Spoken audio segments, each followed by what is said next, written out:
الصيف دخل علينا زي ما احنا عارفين، الحر بيحب الحاجات الساقعة كده اللي ترطب على ولادنا.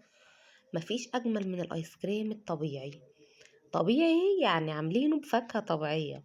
سيبك بقى من الآيس كريم بتاع المحلات والكلام ده كله، احنا النهاردة هنعمله بطريقة سهلة جدا وبسيطة وفي نفس الوقت بمكونات اقتصادية.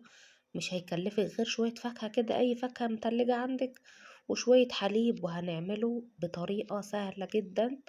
وزي ما انت شايفة الكمية اللهم بارك، كل الكمية دي هنعملها من لتر من الحليب. اللي ما يعرفنيش انا اسمي رانيا، يلا بينا نسمي الله ونصلي على الرسول ونشوف هنعمل الكلام ده ازاي. اول حاجة زي ما قلتلك هو لتر من الحليب. لتر من الحليب ضيفي له 3 معالق كبار من النشا، نقلبه على البارد ونرفعه على النار لغاية ما يوصل للقوام ده.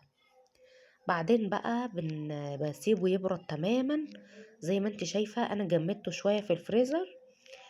ننزل بقى عليه بكوباية من الكريم شانتيه الخام الغير محلى. كوباية واحدة كريم شانتيه، انزلي عليها على المهلبية اللي احنا عملناها دي، ضرب بقى كده لغاية ما تلاقي عمل فوم كده وبقى قوام كريمي زي الكريمة بالظبط. زي ما انت شايفة كده الحجم الضاعف وصل الحجم ده. بنزل عليها بكيس من الفانيليا. هنا كده لو عايزة ايس كريم فانيليا يبقى هو ده بقى ايس كريم الفانيليا. انا عندي بقى هنا كده فاكهة مجمدة، طلعت كيس مانجا وطلعت كمان كيس شمام، مش عارفة بتسموه في بلدكوا ايه. وهو متلج كده، اهم خطوة في الايس كريم تكون الفواكه معاكي مجمدة. عندي ده بقى كوباية سكر عاملاها مخصوص شربات بتاع حلويات. لو عندك موجود متوفر في التلاجة هيبقى ماشي. لو حابة تحطي عسل نحل بدل الشربات هيبقى احسن طبعا ويدي قيمة غذائية عالية للولاد.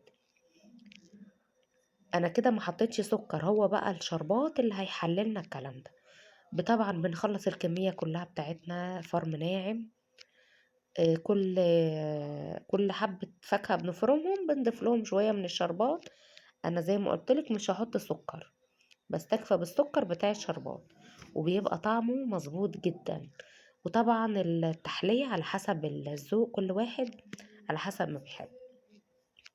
ننزل بقى على الكمية بتاعتنا بحوالي كده 5 معالق من الكريم شانتيه اللي احنا جهزناه. نديله ضربة كده محترمة مع بعض، قلبيهم كويس مع بعض. تكوني مجهزة عندك بقى علب بتاعة تلاجة، اهم حاجة علب تكون محكمة الغلق.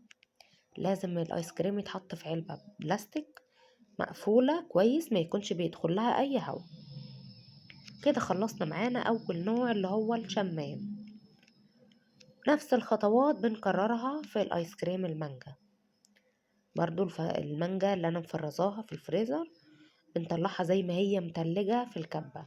لو هتعملي الخطوة دي في الخلاط يعني المفروض ما تضيفيش سوائل، غير يعني حاجة بسيطة. حاولي ما تضيفيش سوائل خالص. زي ما انت شايفة انا مش بضيف سوائل علشان الطعم استطعم فعلا طعم الفاكهة. هو ده الايس كريم الطبيعي. برضو بنخلص المانجا كلها ننزل عليها بالكريم شانتيه.